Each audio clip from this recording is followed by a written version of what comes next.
L'idée c'était de montrer sur le terrain les résultats qui sont faits en termes de travaux d'aménagement de territoire par les chasseurs, en partenariat avec les agriculteurs, les collectivités. Donc on était accompagné aujourd'hui de la région qui nous accompagne sur des dispositifs de culture piège à nitrate, sur les plantations de haies et sur la gestion de milieux de parcelles qui auraient pu avoir été acquises par les chasseurs pour préserver à la fois le maillage bocager existant et éventuellement se reprojeter sur de l'entretien de parcelles, de la replantation de haies et de la gestion d'éléments fixes du paysage.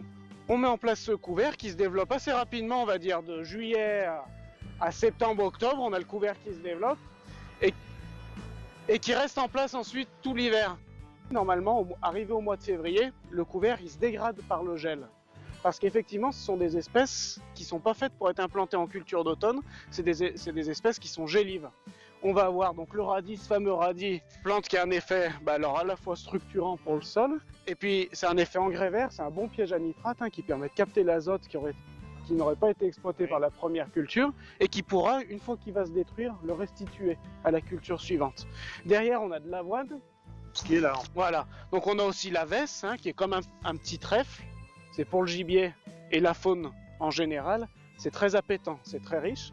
On a aussi de la facélie qui arrive à l'automne en fleurs et qui peut permettre aussi à l'entomofaune et aux abeilles notamment de pouvoir constituer des réserves pour pouvoir passer l'hiver. Et puis l'idée c'est aussi de coupler ces dispositifs alors avec des jeunes plantations de haies, donc ça fait partie aussi des dossiers sur lesquels vous nous accompagnez, la région, donc les jeunes plantations, mais c'est vrai que l'idée c'est d'avoir un élément fixe, entre guillemets permanent, qui va se développer à long terme. Et on a ce type de dispositif qui s'intercale en fait dans les rotations. C'est un rôle de connexion, c'est-à-dire que les haies qu'on a pu voir, elles ont vocation à rejoindre soit une autre haie, soit un bocteau, soit un fossé, et ça permet à la faune sauvage de pouvoir se déplacer, se nourrir et se reproduire. Un dossier qui nous tient particulièrement à cœur, Fédération des chasseurs, parce qu'on a les enjeux eau, agriculture et biodiversité qui se combinent.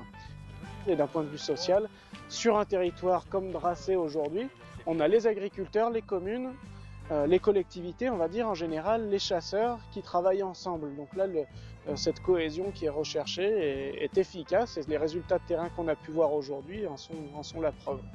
Moi là c'est un peu cassé, la mer marquée après. Allez, merci, à bientôt. À vos réunions de secteur. À bientôt.